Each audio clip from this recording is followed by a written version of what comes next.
कॉलेजला जाण्यासाठी स्कूटर घ्यायची आहे, पण एकच प्रश्न डोक्यात फिरतोय, दर महिन्याला 1000 रुपये वाचवायचे की टेन्शन फ्री पेट्रोल स्कूटर घ्यायची.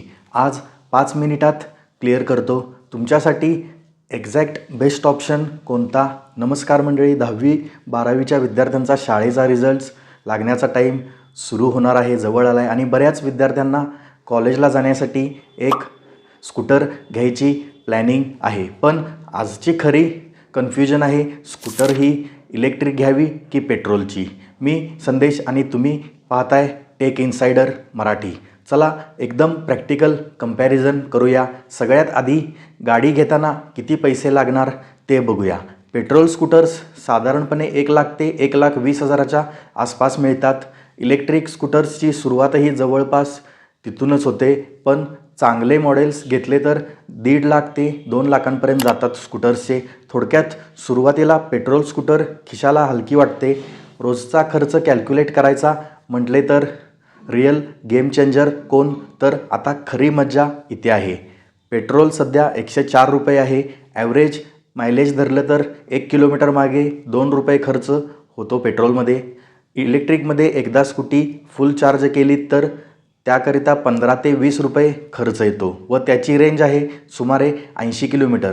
म्हणजेच 1 किलोमीटरसाठी फक्त 25 पैसे इतका खर्च पकडला तरी तुमचा दररोजचा 20 किलोमीटर इतका स्कूटीचा वापर असेल तर पेट्रोल स्कूटीमध्ये तुम्हाला 1200 रुपये प्रति महिना इतका खर्च येईल.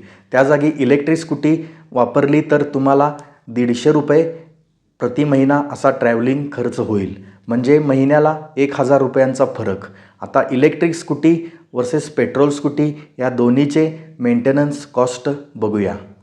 पेट्रोल स्कूटरला तुम्ही नियमित सर्व्हिसिंग करता, जसे की ऑइल बदली, फिल्टर, इंजिन चेक. यामध्ये तुमचे वर्षाला 5 ते 8,000 रुपये इतके खर्च होतात असे ग्राह्य धरा. त्याऐवजी इलेक्ट्रिक स्कूटरमध्ये सिंपल सेटअप आहे.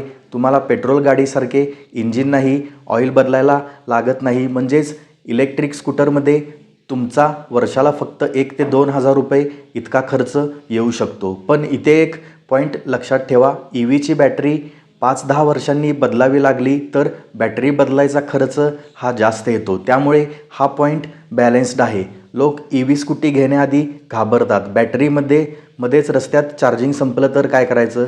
पण ऑनेस्टली सांगतो, आपण दररोज 20 ते 30 किलोमीटरपेक्षा जास्त सहसा स्कूटी चालवत नाही. त्यामुळे नॉर्मल EV सहज पुरते. कॉलेज, क्लास, फ्रेंड्स सगळं आरामात मॅनेज करता येतं. त्यामुळे रेंजची भीती जास्त ओव्हरथिंकिंग करते. समजा तुम्ही महिन्याला 500 किलोमीटर स्कूटी चालवताय, म्हणजे 5 वर्षात पेट्रोलसाठी तुमचा खर्च होईल 60,000 रुपये इतका.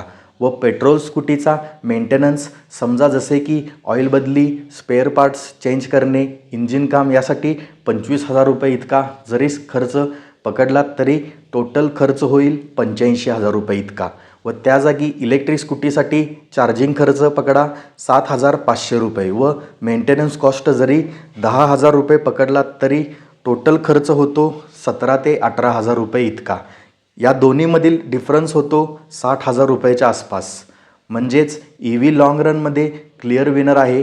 तुम्ही कोणती स्कूटी घ्यायची, EV की पेट्रोल, हे सगळं अवलंबून आहे तुम्ही कुठे राहता यावरती. जर तुम्ही सिटीमध्ये शहरात राहत असाल, चार्जिंग करणं इझी असेल आणि तुमच्यासाठी सेविंग्ज महत्त्वाची असेल तर इलेक्ट्रिक स्कूटी ही बेस्ट चॉईस ठरणार आहे. पण जर तुम्ही गावात राहत असाल, लाईटचा इश्यू असेल किंवा लाँग राईड्स जास्त असतील तर पेट्रोलची स्कूटी ही तुमच्यासाठी सेफ चॉईस असणार आहे.